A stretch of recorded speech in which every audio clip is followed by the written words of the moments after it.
Ladies and gentlemen, esteemed members of the press, distinguished guests, it is my utmost pleasure and honor to stand before you today as we embark on an extraordinary journey towards a brighter future for Zimbabwe.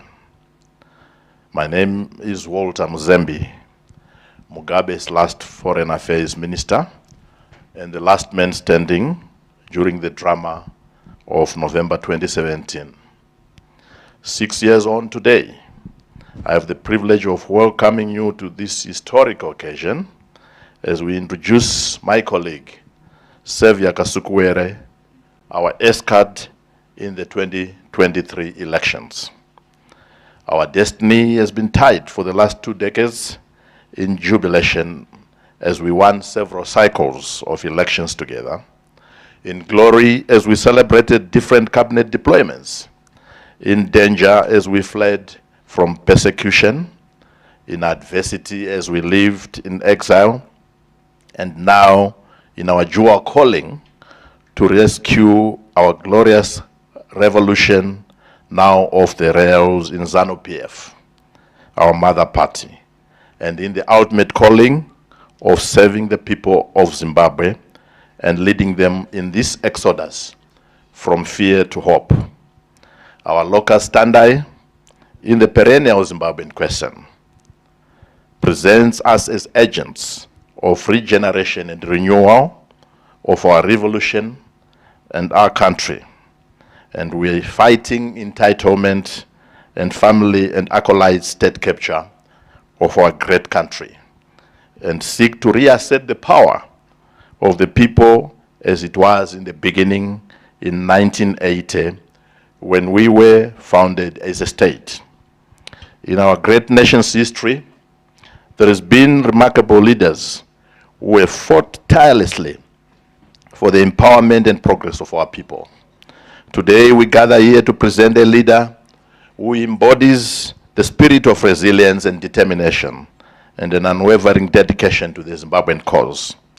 Allow me to share with you some of the notable achievements and qualities of Saviour Kasukuwere. Throughout his illustrious career, he has served our nation in various capacities, including his remarkable tenure as Minister of Youth Development and Indigenization and Economic Empowerment. During this time, he was trusted to lead the empowerment agenda for Zimbabwe. He has been Minister of Environment, a portfolio that was very close and dear to me when I was Minister of Tourism. And in this role, he championed the protection of our environment and its integrity. His last deployment before the coup was as Minister of Local Government and Public Housing. And in this assignment that he must complete through the higher office that he has answered to, he had begun to exercise some very serious footsteps in making sure that every Zimbabwean owns their share of housing and real estate in their lifetime.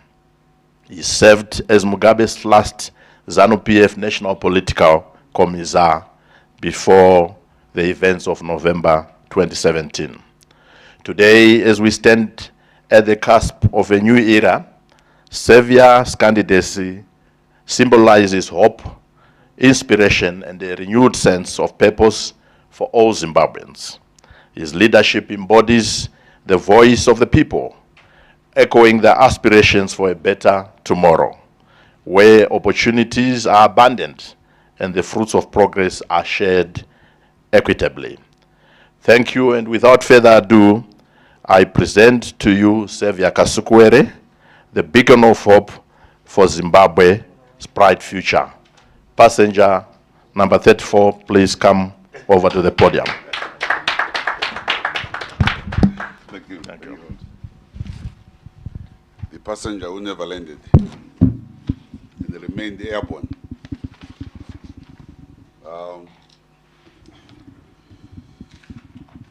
Colleagues, ladies and gentlemen, thank you very much, Walter, for that humbling introduction. I want to welcome you all this afternoon as we engage, especially with this very important estate in the world, the media. In journeying with you through what we have, our plans going forward.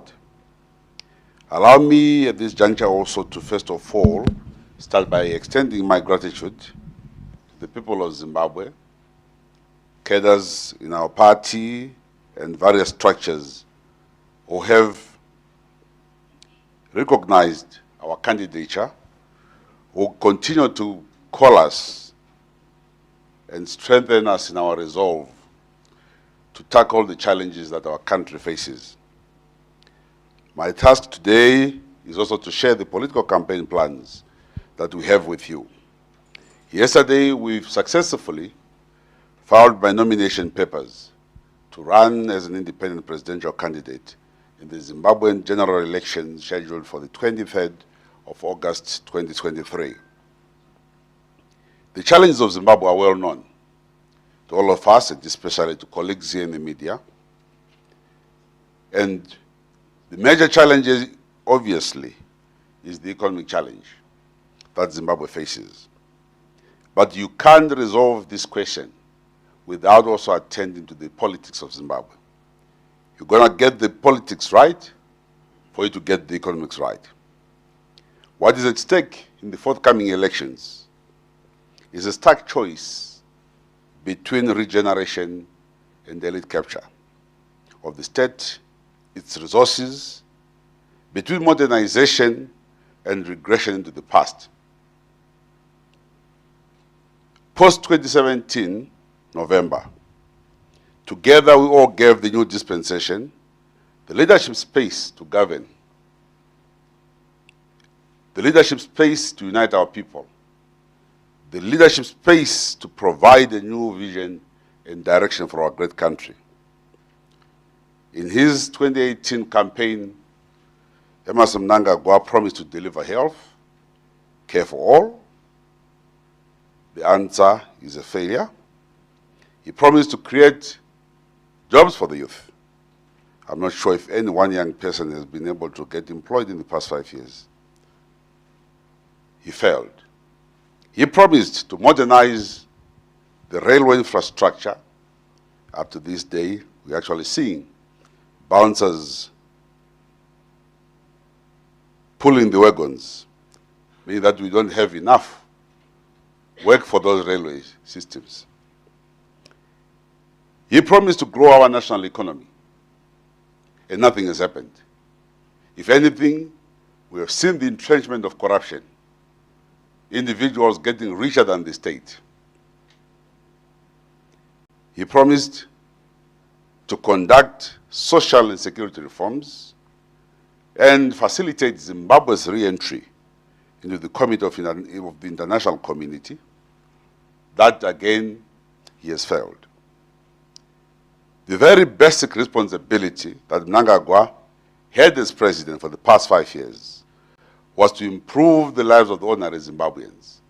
Again, he has failed.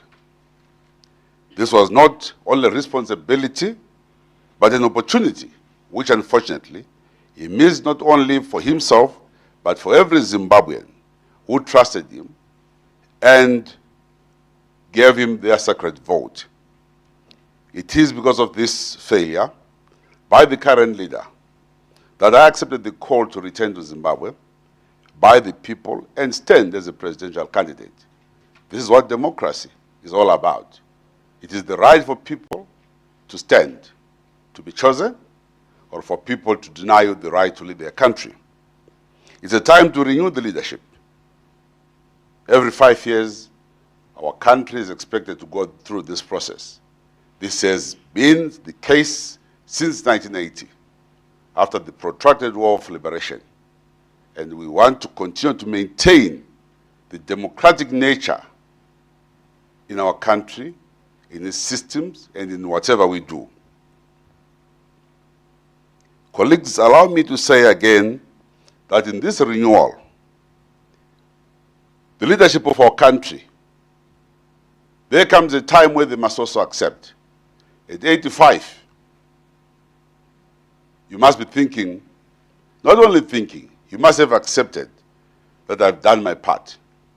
And the country must be saluting you to say, well done, take a rest. Maybe play golf, visit your grandchildren, write books, write memos. Allow the young people to come forward, step forward, and rebuild our nation. Let's renew the leadership. Let new ideas flow for our country to come up. Colleagues, it's also time we reconciled our people. This binary, the toxicity in our politics, I think enough is enough. We've had enough of the shouting matches. Hence, we are standing, and I'm standing as independent presidential candidate, because it has become clear that this binary of political parties has further entrenched the divisions in our society. We need to knit through and build a nation for everyone. Build a nation that has hope for each and everybody. When a child is born in our country, he must know, I'm coming to a world where there is progress, there's unity, and the people are together. A lot has been done against each other. Hatred cannot be the currents of a country. Pain cannot be the currents of a country. There is so much that has happened before independence and after independence. Some of these wounds must be handled with a lot of care, but we must heal our people. Post-independence violence in Matabeleland region, we need to be sincere, engage, and bury those differences. We can't adopt an ostrich mentality. You hide your head and you think people can't see you. We've got to be genuine so that at least people come forward and we all work in one direction. Colleagues, we have seen these waves of violence continue in each and every other process in terms of our elections. Where political differences rear that ugly head, violence also comes in. We've got to put a stop to this. Let us say, let bygones be bygones. But let's also accept that we have a responsibility as a leadership not to allow our country to go down the hole because of violence. Its impact on families, the survivors, is unimaginable. Those who were brought down in August 2018, to this day, we have not done anything for those families. 2019, nothing has been done for their families, let alone the sorry, as said by President Motlanthe. So I am saying, to get Zimbabwe out of this dungeon, we've got to be genuine with each other. Let's reconcile our differences. There's more that we can benefit together as Zimbabweans if we work together. We can't, and I must stress, make hatred a currency. Nobody develops because I hate Walter Mzembe. What can help us is the unit of purpose to move our country forward. Colleagues, it is also time we reformed our state institutions. Our state institutions must deliver for each and every citizen. Zimbabweans pay their taxes because those institutions are so important in their livelihoods. And we expect those institutions to serve beyond the call of partisanship. We expect those institutions to be above board, to be run by men and women of integrity who believe in their country, that I have a responsibility not to an individual, but to the greater society, to the greater majority of our people. Be it in the judiciary, be it in the defense forces, be it in the police, be it at the hospital, across the length and breadth of our country, we must have institutions that serve our people of Zimbabwe. Colleagues, the state of our economy has rendered a lot of our people to become destitute. The state of our economy has pushed a number of our citizens beyond our borders. Some have gone to the Americas. Some have gone to Europe, some in the region. Highly educated Zimbabweans with great skills have left our country and to try and seek life beyond their borders. I've been discussing with my colleague, Dr. Mzembe. I said to him, Dr. Mzembe, as I embark on the campaign in Zimbabwe, please start working on an architecture of how we can bring back the skilled manpower in Zimbabwe that is beyond our borders. Let's work on a plan of the journey back to Canaan of many of our citizens so that they come and make a contribution to their beloved country. We are not in any way minimizing what they are doing beyond their borders, wherever they're in South Africa, but also recognize the pain that many of them go through on a daily basis. Hence, we've taken this step to put our hand up and say, we are in the election, we are going to participate in these elections, whether we survive or we die, it will not be in vain. We want to bring together all the Zimbabweans, form a government of national unity that is aiming at only one objective: get Zimbabwe out of the hoods, get Zimbabwe out of the dungeon. Let us build an economy, an inclusive economy. Let's resolve the challenges of isolation, the challenges of sanctions, so that we give our economy a chance to survive. This can be done by people with a vision. We want to see young people in our country having hope, where they can write application letters and say, I beg to apply for a job, I beg to apply to become a member of your institution, and they can also start earning a decent salary. We now have a country where each and everybody, young people, as they come up, they think willing and dealing is the art of survival. We need to put that beyond us, in fact, behind us, and start creating conditions where there is a future, there is stability and hope for each and every young person as they come up. In so doing, also saying, as we revive our economy, is the economy is not for a cabal. The economy cannot be held ransom by a few people.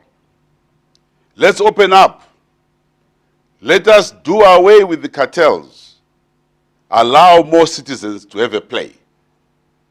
Because I'm not part of your team, therefore you can't exploit the lithium in my country, in our country. Because you don't support me, you therefore don't qualify to benefit from such and such resources available in our country. No. So we will be engaging with business because we want business to thrive. We also want to ensure that in this process of building a sustainable economy, our people come first. Zimbabweans must be at the core face of helping in the revival of a country. You can't subcontract that responsibility to any other nationality. Let's welcome those who come to our country to work with us, but we also expect maximum contribution to work ethic of our own people as Zimbabweans to make a difference. Colleagues, the economy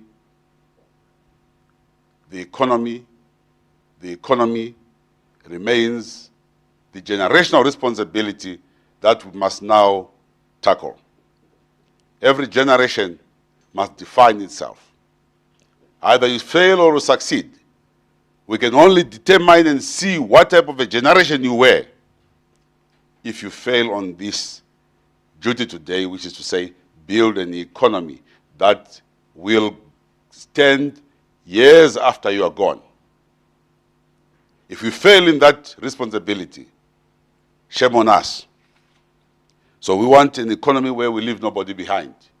Every Zimbabwean is entitled to play their part in building our economy, in their fields of endeavor, either in arts and sports. Let's see Zimbabweans flourish. Let's get our nation back again to basics. And my call in terms of the economic challenge, the young people of our country must get engaged. We have lost generations due to drug and substance abuse. Many young people today spend their days and time sniffing glue, taking hard substances to while up time. But what are we doing? We're actually destroying this huge resource and potential that we have. So the economy, and the economy, that is where the challenge is. And we want to stress that it is the farmer, it is the miner, it is the manufacturer who must now carry the baton. Let's get more industries working. Let's get young people involved in mining. Let's have institutions that we fix to serve and train our young people. We want to see the equal amount of agricultural colleges we have in our country. There must be, again, have an equal amount of mining training institutions to give our young people to participate in extracting that resource. Yes, we welcome foreigners to our country, but we'll be even more happier if our own young people get to grips with this responsibility. And the state must facilitate that. I say so because I think there's a lot on our statute books that we must look at. Just a few weeks ago, our parliament was busy working on the patriotic bill. Now, you don't buy patriotism. You don't legislate for somebody to be a patriot. Let's revise, let's review the Mines and Minerals Act. What does it say about the small-scale miner? You spend 5 years writing a law to say don't speak when you're outside the country. When you're actually sitting on a piece of paper and legislation that is impoverishing your people. Legislators must be a bit more serious, and I hope and trust that this next legislature will be of men and women who look at the future and not at how much you can punish your own fellow citizens. Colleagues, lastly, we must rebuild our economy. We must rebuild our infrastructure, our dams, our power stations, our roads and rail networks. So we unleash the great potential in our society and our people. This is not going to be a journey that's going to be easy. We're not doing it because it's easy. We're doing it because we believe in the cause. Thank you very much.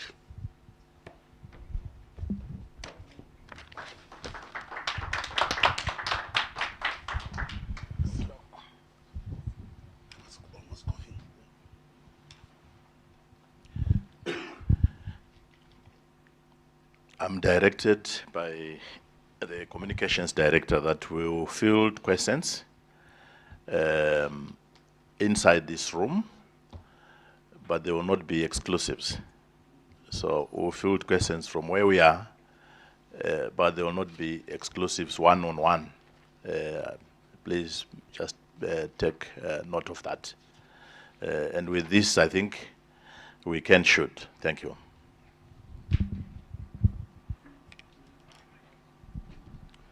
Hi, good day, sir. It's Kylie Kumala here from SABC News. I just want to get your sense, sir, especially in light of yesterday where we saw the nomination court busy with the presidential candidate, but also, you know, we saw that you were not present in Zimbabwe because of the fears that you might be incarcerated. What do you make of that, especially ahead of the elections? But also, something that you mentioned about post-election violence. How concerned are you about the atmosphere in Zimbabwe in terms of making sure that, you know, candidates are able to campaign freely without any obstruction? Thank you so much.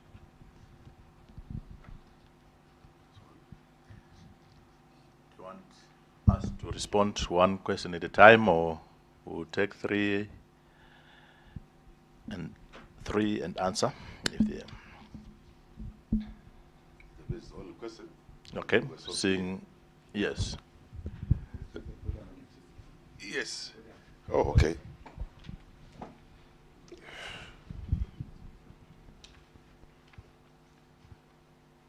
Thank you very much, Kumalo, for that question. Yes, we have to take security issues into consideration. You don't board the plane as passenger 34 and just rock up without doing some preparatory work. We did exactly that to see the reaction, and very interesting results came our way. But we trust that now that we're in an election period, you can't weaponize institutions against your opponents. I'm sure this is an election that everybody wants to proceed smoothly so that the outcome is not contested, so that we allow our country to be back on the international stage, and we, the participants and contestants, are all able to say, this was a good election, we had a good fight, but at the end of the day, we are still brothers and sisters. So yes, we're concerned, we're still very concerned, and we will be raising these issues with the relevant institutions. We have our SADC body, we have the mediation, the monitoring teams that will be coming to our country. It's important that every contestant is protected, is secure. Now what we have in Zimbabwe is a caretaker president. We are all equal now. The only day that will have a difference between myself, Mnangagwa, and Chamisa,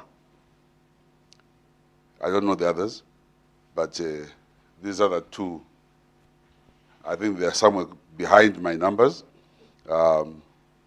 is after the 23rd of August. After counting, and somebody has emerged, and we know will be emerging very strong.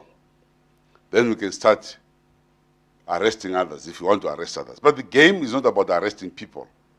Let's go to the ground and campaign. Let's tell the people what we can do or that which we can't do. The question of post-election violence again, it is how we conduct ourselves from day one that will determine what happens at the end. Let's ensure that there is fairness. My appeal is to the Zimbabwe Electoral Commission, which is a very important responsibility of conducting our elections, to do so honorably. Your third question again was on candidates? Kumalo? What I've answered you. Okay, maybe just an additional question.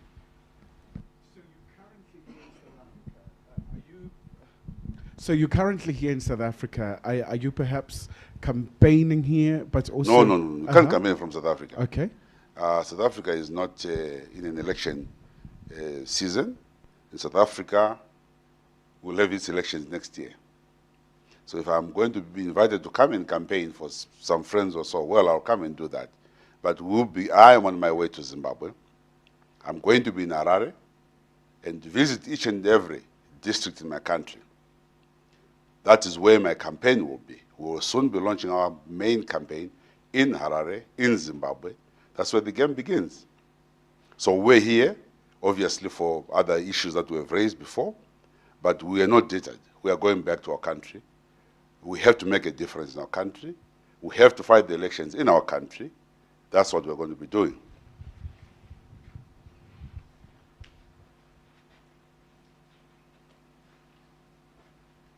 Next question.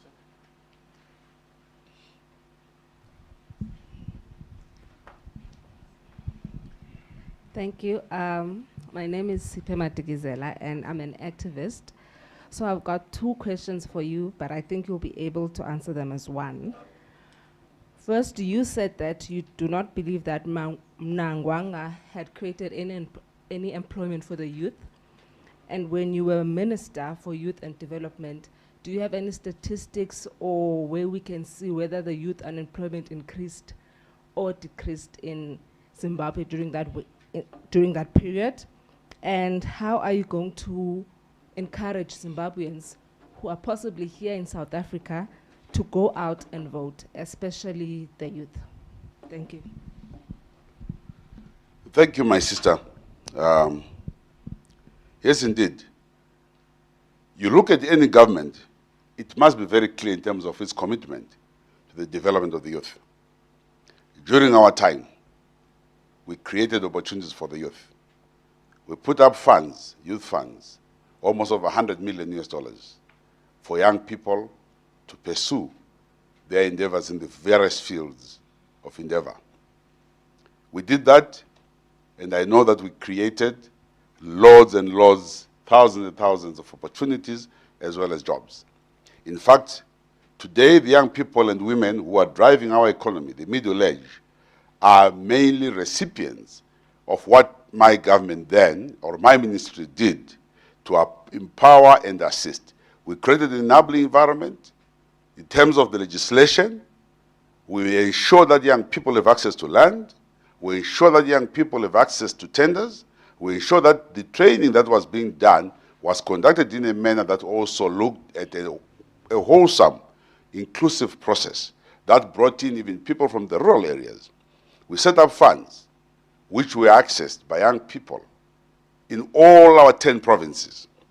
Now, if you look at today, they have not set up even one, save for the Minister of Finance to now start running around, going in Matebele land in Blawayo, setting up Red Cross training programs. Now, that's not empowerment. You're actually creating people who have to leave the country to go to London. Who has fainted? Who are you trying to deal with? What are you trying to deal with? The Minister of Finance must have been in the forefront of setting up a funding mechanism to give our young people hope and an opportunity to get themselves involved in the economy. There is a Minister of Youth today who actually has done, sorry for saying this to my good friend Kirsty, it's been a very tough responsibility for her. She has actually done absolutely nothing. Nice young girl, but she doesn't understand what has to be done. We're talking about a hard-hit area where you need people who work hard, who roll their sleeves and get the young people, the youth, out of the streets. Now look at the numbers in terms of drug abuse, substance abuse. It's been creeping up because there's been no concomitant support for young people by the state. So if ministers can have $500,000 facility for homes, each minister and about 30 ministers, why not have those funds set aside for each and every province to empower young people? If you can give a house to somebody who's 65 years old to pay a mortgage, at what point will that person be able to complete that mortgage? Rather give that facility to young people. That's what we did. So this is a major difference. And I'm saying on that score, yes, Mnangagwa has failed. He has no knowledge of how to do it. And you look at how even the processes are going on, where just a few well-connected friends are making it, taking over all of the resources, his children, running around the country. Wherever there is a gold opportunity that has been discovered, they must be involved. Now, we're not going to have that. We're going not to have that. We take a grave exception to that kind of behavior. The country belongs to all of us. And everybody must have an equal opportunity. So we are saying, let's cast away fear and embrace hope. Hope is not an easy thing to do, but it is that which makes women bear children. It is that which makes farmers grow crops. If they had no hopes, they will not be able to do what they're doing. So we are planting the seed of hope in our society, especially also among the young people, to move them forward. And this also goes to those Zimbabweans who are in the diaspora, who are in South Africa. Clearly, we want them back home, and they'll have to be back home. At times, they're running battles, fighting groups who are saying these people must get out of our country. They are not here because they love to be here. They are here because of the circumstances. So we have a responsibility as a leadership to try and assist in creating opportunities for our people to also succeed in the countryside. Why is it that it's only Zimbabweans who are in Malawi, who are in Zambia, who are in South Africa, who are in Mozambique, who are in each and every restaurant? I haven't seen a South African in our restaurants except those who are visiting or bringing their musical teams in Zimbabwe. It's because something is happening for your people here. We want to do exactly the same because we can't allow this kind of shame to continue on our people. We are a very proud people, actually, and we need to actually start doing the right thing to ensure our people live better lives.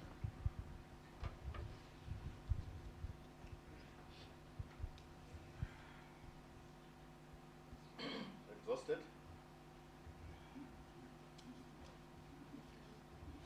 I see my brother there is using it. You go ahead, my brother. Sure. Okay.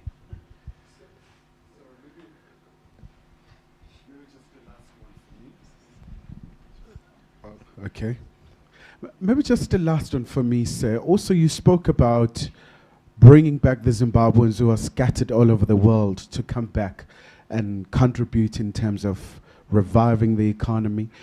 How are you going to make sure that succeeds, in terms of making sure that they rally behind you and support you in this regard? Thank you. I have asked my colleague, my running mate, if we adopt the American system, which is a very good one, because one of the problems in Africa is this unclear process of succession. If I drop dead, don't go to Ngangas or someone to look for who, he must come in. We have to be that clear so that at least there is no doubt about what we're trying to do as young people. Those Zimbabweans, I've said, Comrade Mzembe, will start, in fact, he's already been working on a diaspora policy to see what can be done. One, in terms of voting. My sister, you raised that question. I'm sorry I'd forgotten it. About getting Zimbabweans to participate. We are going to be arranging almost about 500 buses or so to transport Zimbabweans to come and vote in the next elections on the 23rd.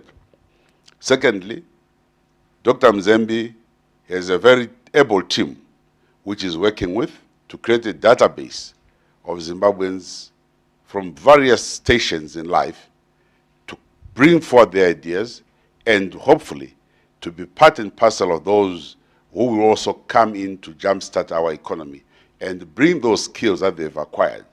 I think it's a very painful exercise for any country to spend millions of dollars or thousands of dollars yearly on our young people, on individuals, but after graduating, they leave the country to go and work elsewhere. Now, that kind of investment is a lost investment. So as we invest in our education, we must be clear that these resources that we have built in our country will also be used to grow our economy. So it is important that, and imperative that Dr. Mzembe works on this plan, and which plan I'm sure he will do and successfully execute. He actually was one of the key players who crafted our diaspora policy when he was environment minister.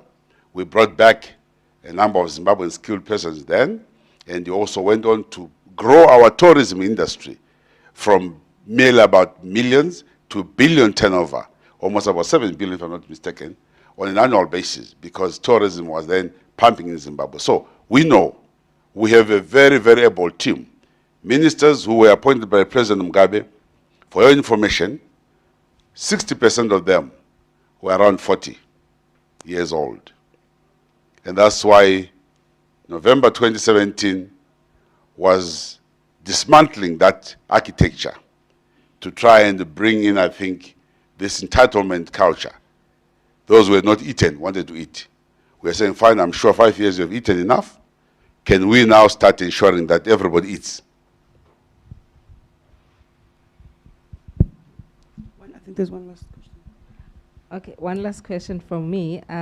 You said something which caught my ear, is that you believe that young people should be sitting in leadership and in parliament, and the former President Mugabe was president for, I think, 40 years or so.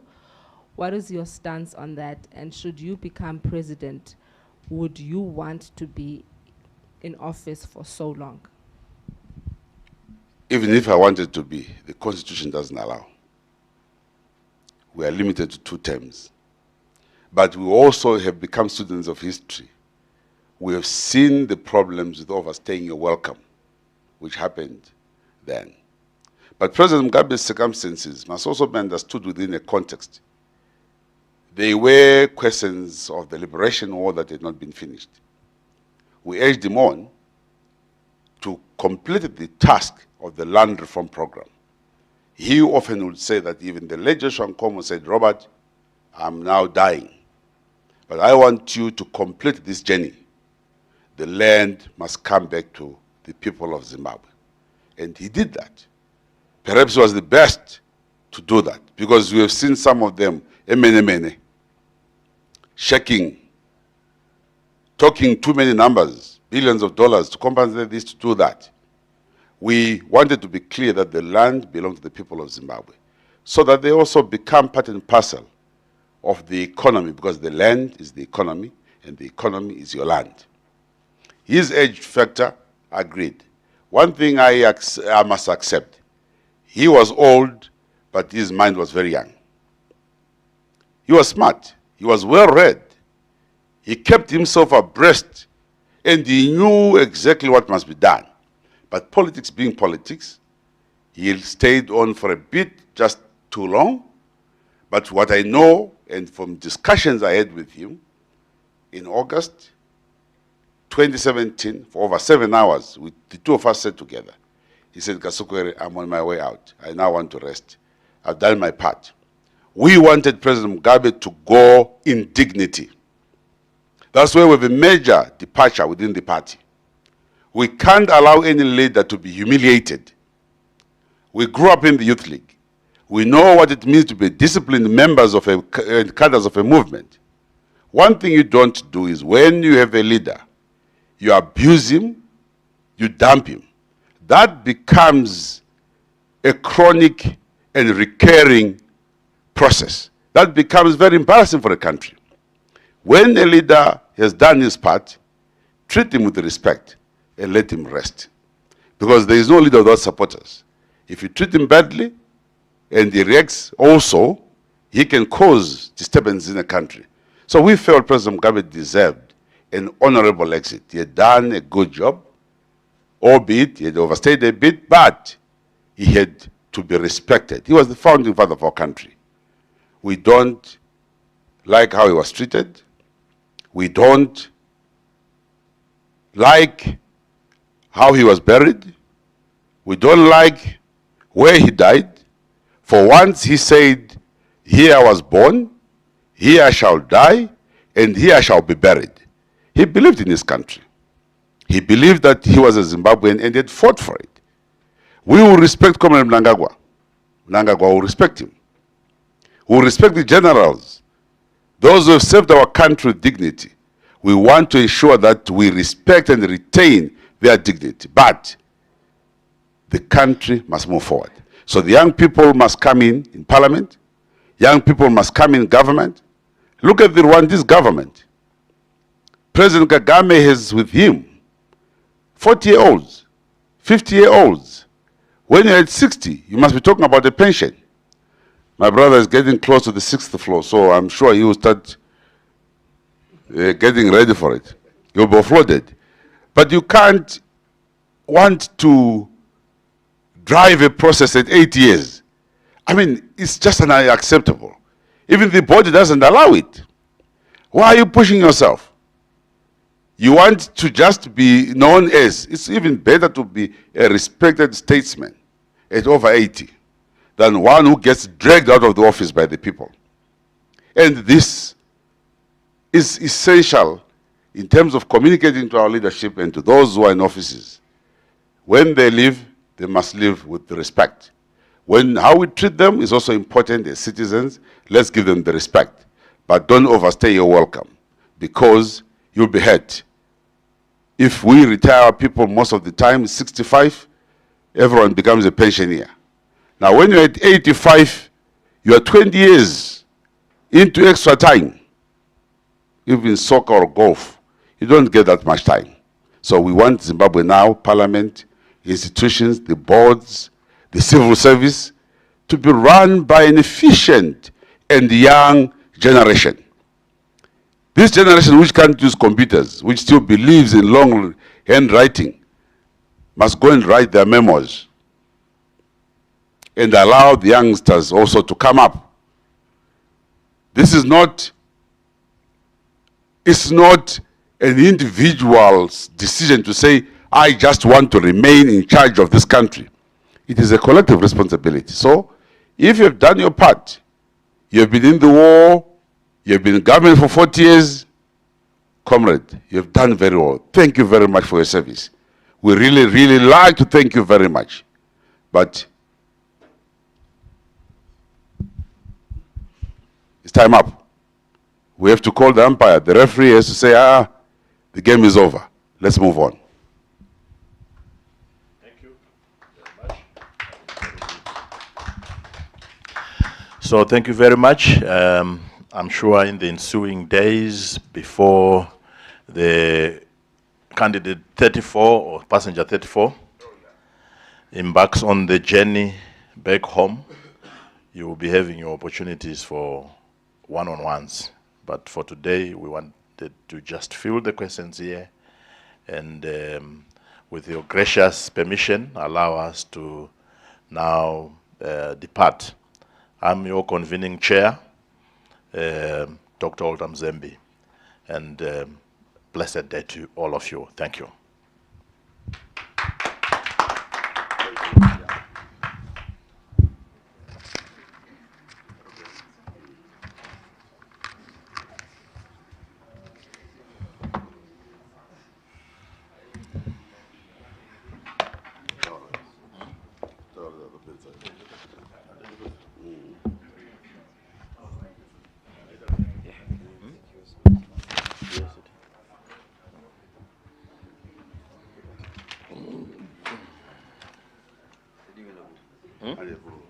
Yeah. From them. Oh, it's yours.